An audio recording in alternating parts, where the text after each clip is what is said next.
Hi, welcome to Outline of Pathology. We will start a new series on a new chapter today, Fluid and Hemodynamic Disorders. This is a very vast chapter with so many important topics.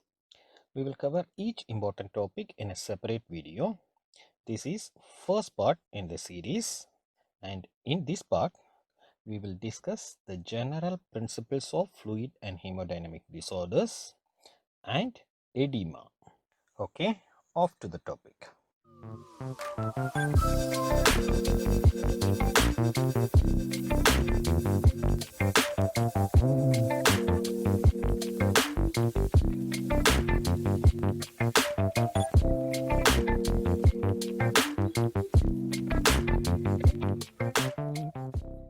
Before jumping onto the disorders, first we must know what is normal.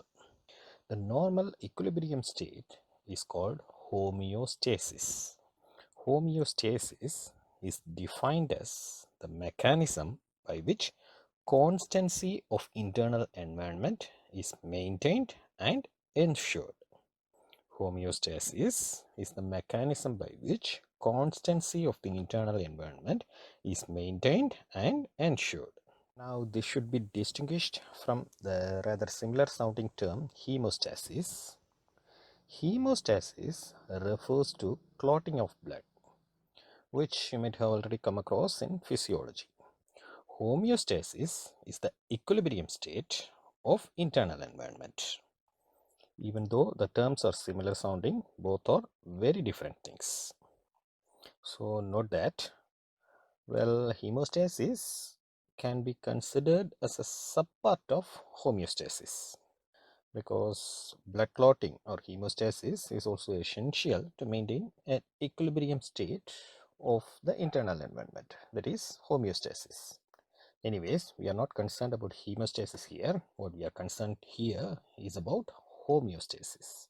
And homeostasis is the mechanism by which constancy of the internal environment is maintained and ensured. Now, what is this internal environment?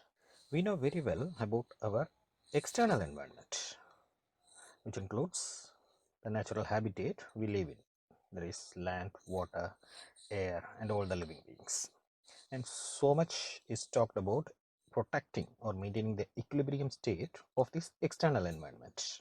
But what is this internal environment? The term was coined by Claude Bernard in 1949. He termed the interstitial fluid and plasma together, which maintain the normal morphology and function of the cells and tissues of the body, as internal environment or milieu interior. So within the body we have an internal environment, and the main components of this internal environment is water and electrolyte. Yes, of course, life started in an ancient ocean, and so the major part of the life form is made up of water, kind of salty water, just like in ocean. So water is the major component of the internal environment, and in a normal adult male it forms about 60% of the body weight. And this water is distributed into two main compartments: intracellular fluid compartment and extracellular fluid compartment. Intracellular fluid compartment, which is about 33% of body weight, is the water component present within the cells. The rest 27% is extracellular fluid compartment, and this is further distributed into four subcompartments: interstitial fluid, including the lymph fluid, which constitutes about 12% of body weight; intravascular fluid or blood plasma, which is about 5% of body weight; the water content of mesenchymal tissues or connective tissue, which is about 9% of body weight; and the transcellular fluid or secretions of secretory cells, which constitutes about 1% of body weight. Electrolytes, on the other hand, are also distributed both in the intracellular and extracellular fluid, but the composition varies. The electrolytes include both cations, that is positively charged ions, and anions, that is negatively charged ions.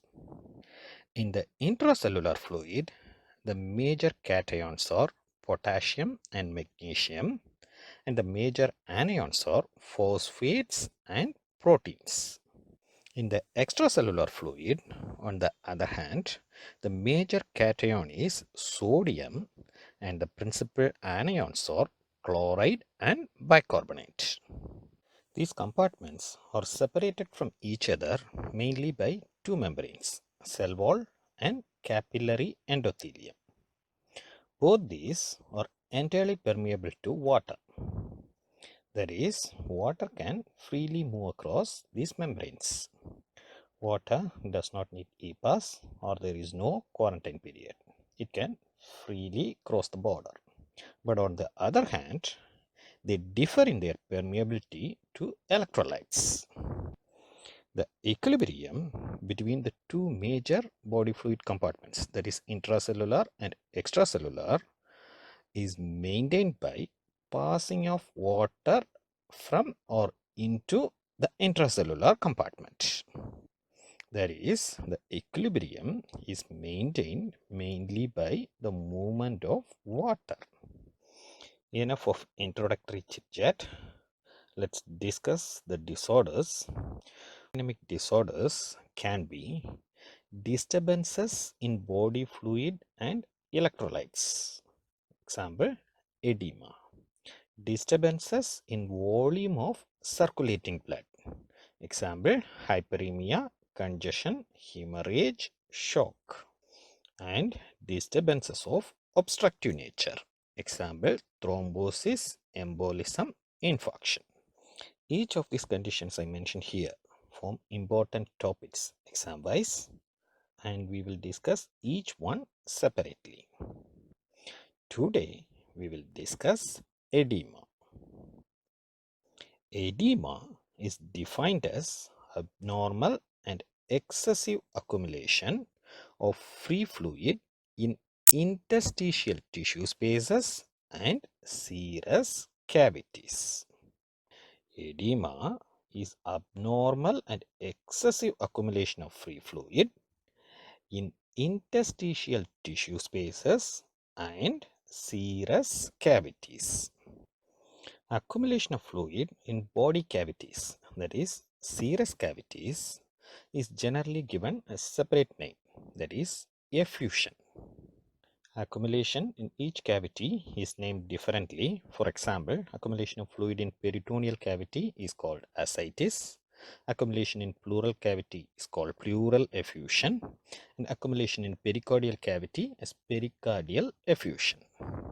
So the general term edema is often reserved for accumulation of free fluid in interstitial spaces alone. This edema can be localized as an inflammatory edema or generalized as in renal edema. It can be pitting edema as in edema of subcutaneous tissues, or non-pitting or solid edema as in myxedema or elephantiasis. Pitting refers to when a momentary pressure with a finger is applied on the edematous area, there appears a depression and edema with this feature, that is appearance of depression when a pressure with finger is applied. This is called pitting edema. Depending upon the fluid composition, the edema can be of transudate or exudate. Transudate as in edema of cardiac or renal disease, and exudate as in inflammatory edema. Transudate refers to filtrate of blood plasma without any change in endothelial permeability. Here, the endothelial permeability is not changed. The things which usually cross the endothelium alone cross it, and filtrate of such a nature is called transudate. Exudate is filtrate associated with increased vascular permeability. Here, due to increased permeability, the components which usually do not cross the endothelium also cross, and filtrate of such a nature is called exudate. So that's all about types of edema. Moving on to pathogenesis. In order to understand the pathogenesis, we have to brush up our understanding of normal fluid exchange, which I have already discussed in my class on inflammation. The link of that class is available now on the screen, and I have also provided that in the description. There I have explained the mechanism of normal fluid exchange. Please watch that first. There we saw that the normal fluid exchange is maintained by mainly two factors: the hydrostatic pressure or blood pressure, which is the positive pressure, that is, which pushes the fluid outside of that compartment, and oncotic pressure, or the pressure exerted by proteins and electrolytes, which is a negative pressure and which pulls the fluid inside that compartment. The fluid exchange between the interstitial and intravascular compartment is dependent upon the net pressure, which is the difference between these two factors.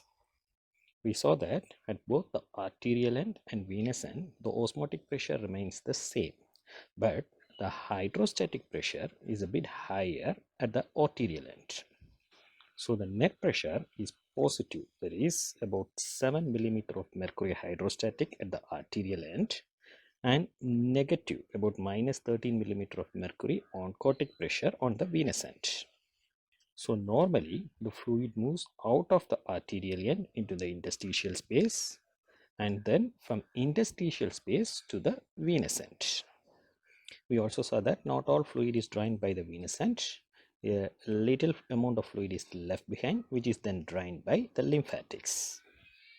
We saw all these things in detail in our previous video. Now coming to the pathogenesis of edema. Edema is a disorder which arises from disturbances in these factors which maintain the normal fluid equilibrium. So edema can occur due to decreased plasma oncotic pressure or increased capillary hydrostatic pressure. When plasma oncotic pressure decreases, what happens, you can make that out easily here. The oncotic pressure both at the arterial and venous end decreases, and this leads to increased positive pressure at the arterial end and decreased negative pressure at the venous end. So the fluid moves from arterial end to the interstitial space, but it is not drained from the interstitial space to the venous end. So the fluid remains within the interstitial space, leading to edema. Same way, increase in capillary hydrostatic pressure also increases the net positive pressure at the arterial end and decreases the net negative pressure at the venous end, or sometimes even makes it positive. Again, the fluid is not drained and left at the interstitial space. Another reason for edema can be lymphatic obstruction. I told you not all fluid from the interstitial space is drained at the venous end. Some fluid is left behind normally, which is drained by the lymphatics. So any lymphatic obstruction which prevents this can also lead to edema. In our discussion on normal fluid exchange, we saw that there is hydrostatic pressure and oncotic pressure in the interstitial space also, but they are not significant because they are very minimal. But in certain conditions, these tissue factors or the tissue hydrostatic and oncotic pressure can also become significant and cause edema. Edema can also result from increased capillary permeability. We discussed altered capillary permeability in our class on inflammation. In altered capillary permeability, as in inflammation, what happens is the things which normally do not cross the endothelium cross it due to altered vascular permeability, especially the plasma proteins. Because the plasma proteins are lost, it reduces the plasma oncotic pressure, thereby disturbing the normal fluid equilibrium. Edema can also result from altered sodium and water retention mechanism. Sodium and water balance is normally regulated by three major mechanisms: intrinsic renal mechanism, extrarenal mechanism, and ADH mechanism. You must have read about this already in physiology. Let me just brush it up. The starting point of all these three mechanisms is hypovolemia, or reduction in amount of circulating blood. In intrinsic renal mechanism, this hypovolemia stimulates the arterial baroreceptors present in carotid sinus and aortic arch. This in turn activates the vasomotor center, causing sympathetic outflow, which causes constriction of renal vessels, leading to renal ischemia. Renal ischemia reduces the GFR, or glomerular filtration rate, thereby decreasing the excretion of sodium, which leads to sodium and water retention, finally leading to edema.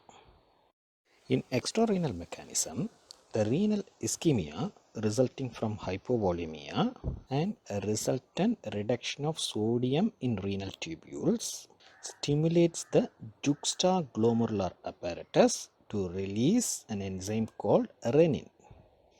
This renin converts angiotensinogen, which is present in plasma, to angiotensin 1. This angiotensin 1 is again converted to angiotensin 2 in the lungs and kidneys by another enzyme called angiotensin converting enzyme. And the action of angiotensin 2 is stimulating the adrenal cortex to secrete aldosterone. Aldosterone is a hormone which increases sodium reabsorption in renal tubules, and the end result is sodium and water retention and subsequent edema. In ADH mechanism, what happens is the hypovolemia stimulates posterior pituitary to release hormone ADH, or antidiuretic hormone. ADH, the name itself suggests antidiuretic hormone. This ADH reduces diuresis, that is, it increases retention of water, leading to sodium and water retention and edema.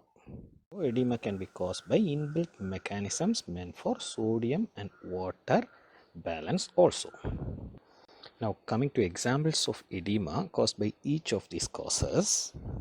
The classic example of edema occurring in decreased plasma oncotic pressure is that which occurs in renal disease. Here, due to defective renal filtration, plasma proteins are lost in the urine, leading to hypoproteinemia, especially hypoalbuminemia. This reduction in plasma proteins reduces the oncotic pressure, thereby disturbing the fluid balance. Example of edema due to increased capillary hydrostatic pressure is that which occurs in cardiac diseases like congestive cardiac failure. Here, due to failure of the heart pump, there is back pressure at the venular end, raising the hydrostatic pressure at the venous end, disturbing the fluid balance.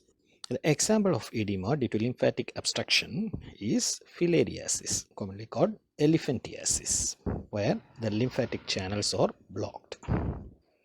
The example of edema occurring due to tissue factors is the one which occurs due to lower tissue tension, as seen in eyelids and external genitalia. In these locations, the tissue tension is usually low, and any mild edema usually shows here first. The classic example of edema due to altered vascular permeability is the one which occurs in inflammation. We saw that in detail in our class on inflammation. We saw how inflammation alters the vascular permeability and how proteins escape from the intravascular compartment, reducing the oncotic pressure, disturbing the fluid balance. The examples of edema which occurs due to sodium and water retention is that which occurs in cardiac disease and renal disease. Now that we have seen the different causes of edema and examples of each, let's move on to discuss a few examples in detail. Renal edema is usually a generalized type of edema. In nephrotic syndrome, the main cause of edema is proteinuria and resultant hypoalbuminemia. Secondarily, there can be activation of renin-angiotensin mechanism also. Whereas in the nephritic syndrome, the main reason is increased sodium and water retention via the renin-angiotensin mechanism. Usually, the edema of nephritic syndrome is mild compared to edema of nephrotic syndrome. In acute tubular injury, the reason for edema is increased sodium and water retention due to damaged renal tubules. To cardiac edema, in order to understand the mechanism of cardiac edema, first we must brush up our knowledge on the normal blood circulation in heart. You must have learned this already in physiology. We'll just brush it up. The right atrium of the heart receives venous blood from the entire body through superior and inferior vena cava.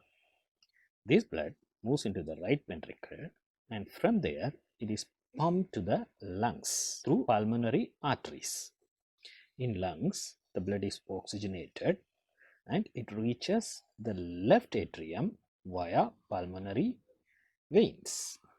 From left atrium, it flows into the left ventricle, and from there it is pumped through aorta to the entire body or systemic circulation.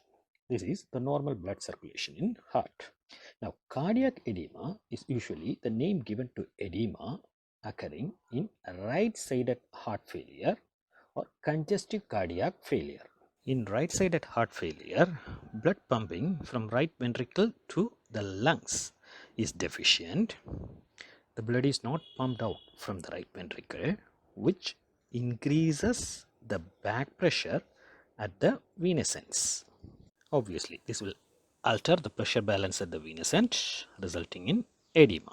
And this hypothesis is called back pressure hypothesis.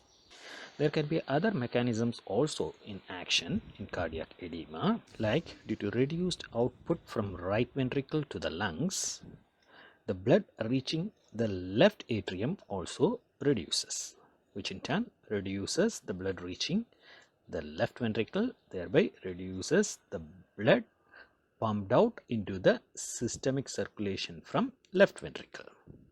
That is, the total cardiac output is reduced, leading to hypovolemia or effective reduction in blood circulation.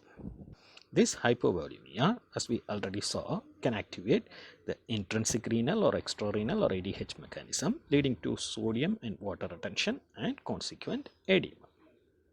Also, this reduced perfusion can result in hypoxic injury to endothelium, resulting in altered or increased capillary permeability, leading to edema due to altered permeability. This hypothesis is called forward pressure hypothesis. This cardiac edema is influenced by gravity. That is, in ambulatory or mobile patients, the edema tends to occur at the lower extremities. Whereas in bedridden patients, edema tends to occur in sacral and genital areas. Okay, now we saw that right-sided heart failure causes edema, which tends to occur at the lower extremities in ambulatory and sacral genital areas in bedridden patients. But what happens when there is left-sided heart failure? Left-sided heart failure produces a special type of edema called pulmonary edema. As we can elicit from normal blood circulation in heart, when the left side of the heart fails, the back pressure is increased mainly in the lungs. So edema occurs in the lungs. But the difference in edema occurring in other areas and edema occurring in lungs, that is pulmonary edema, is here the fluid accumulates not just in the tissue spaces as in other areas, but also in the pulmonary alveoli. The fluid, that is the edema fluid, not just occupies the tissue spaces as in other areas, but it also occupies the pulmonary alveolar space, thereby displacing the air within it. Yes, you guessed it right. The patient drowns in edema fluid, and this can even become fatal. Okay, pulmonary edema can occur due to the following three mechanisms. Number one, elevation in pulmonary hydrostatic pressure. As we saw earlier, this occurs when there is left-sided heart failure. In such case, there is increase in back pressure in pulmonary veins, which can be transmitted to pulmonary capillaries also. And this increased hydrostatic pressure disturbs the pressure balance there, and fluid moves from pulmonary capillaries to the interstitial spaces of lung. Initially, the fluid only occupies the interstitial space, and this is called interstitial edema. But later on, when pressure builds up, it breaks the alveolar wall and enter the alveolar air spaces, called alveolar edema. Pulmonary edema can also occur due to increased vascular permeability. This increased permeability can be caused by toxic substances or hypersensitivity reactions, etc. Pulmonary edema also occurs when one ascends to high altitudes, especially more than 2500 meters above sea level, without waiting for acclimatization. The underlying mechanism is anoxic or hypoxic damage to pulmonary vessels at high altitudes, and this is due to decreased oxygen levels at higher altitudes. But this does not happen when proper acclimatization is allowed. Acclimatization is giving time to adjust. The individual or the body adjusts by developing polycythemia, increased pulmonary ventilation, rise in heart rate, increased cardiac output, etc. Coming to the morphology of pulmonary edema presents linear lines perpendicular to pleura in chest X-ray, and these linear lines are called Kerley's lines, and these are caused by thickened interlobular septa along with dilated lymphatics. In sections, edema fluid is seen in interstitial spaces of the lung and also alveolar spaces, called interstitial edema and alveolar edema respectively. Coming to cerebral edema, the unique features here is that there is no draining lymphatics, and this function is taken up by the cerebrospinal fluid. Also, there is an extra barrier between the intravascular and extravascular compartment called the blood-brain barrier. Edema in brain can be of three types: vasogenic, cytotoxic, and interstitial. In vasogenic type, the mechanism is similar to edema in other body sites. There is increased capillary hydrostatic pressure and increased capillary permeability. Microscopically, the perivascular space is widened and clear halos are seen around the small blood vessels. Coming to the cytotoxic type, here the blood-brain barrier is intact and the fluid accumulation is intracellular, not in interstitial spaces. It is intracellular fluid accumulation. The underlying mechanism is disturbance in cellular osmoregulation, as in some metabolic derangements. Here, microscopically, the cells are swollen and vacuolated. Interstitial edema, on the other hand, occurs when excessive fluid crosses the ependymal lining of the ventricles and accumulates in the periventricular white matter. Coming to hepatic edema, the causation of edema of legs and ascites in cirrhosis of liver is due to, number one, hypoproteinemia, due to impaired synthesis of proteins by diseased liver. Number two, portal hypertension and consequent increased venous pressure in the abdomen, raising the hydrostatic pressure. Number three, failure of inactivation of aldosterone by the diseased liver. And number four, there can be secondary stimulation of renin angiotensin mechanism also. Coming to other minor examples of edema, there can be edema in nutritional deficiency, especially that of proteins, and also in hypothyroidism, which is called myxoedema. So we have discussed edema in more than enough detail. In our next video, we will be discussing hyperemia and congestion. As usual, PDF notes are available for download in the description, and for further guidance you can mail me. Until we meet in our next part, thanks for watching. Bye.